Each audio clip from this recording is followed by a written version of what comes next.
We finished the portage just as it was getting dark and were forced to take the first site we could find. We did so with the intention of waking up the next morning and moving on to a better site. However, we woke up to a rather intense wind which kept up all day. This meant we were forced to hide out in our tents for most of the day and play some games and do our best to entertain ourselves. Now, it ended up making for a very long, cold day, and we struggled to keep warm. But all in all, we had fun.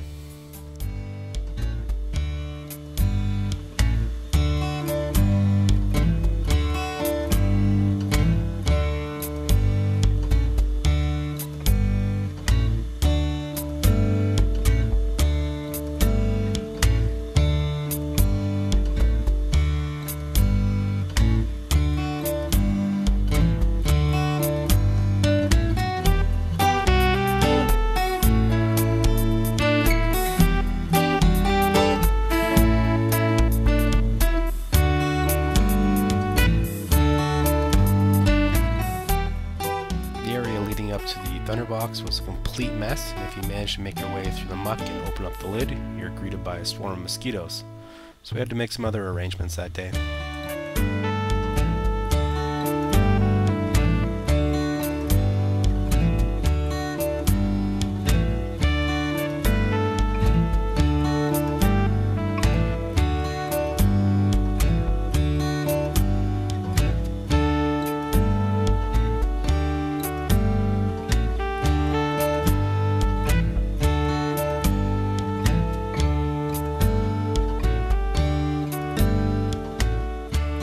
Since my hiking shoes and socks were soaked, I put on my last pair of dry socks and wrapped them up in a bag before putting on my sandals. Now how's that for classy?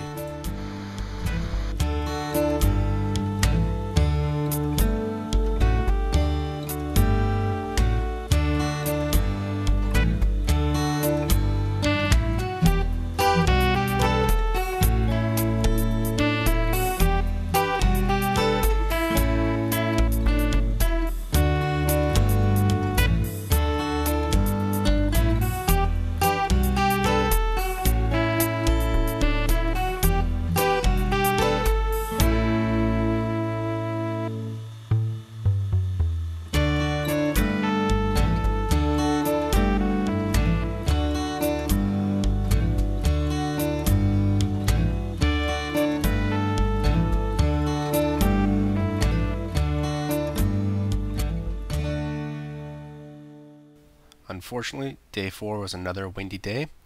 We've gotten pretty tired of the rain and the wind, so we were quite ready to go home. So we packed up our tent and started our journey down the Oxtown River. Unfortunately, due to all the rain and wind, I didn't really film much this day. Just made a time lapse of us packing up the camp and took a few pictures along the way.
Our route was pretty easy that day. We just worked our way down through the Oxtown River, past Teepee Lake, Joe Lake, did the 260-meter portage into Canoe Lake, and before we knew it, we were back in our car.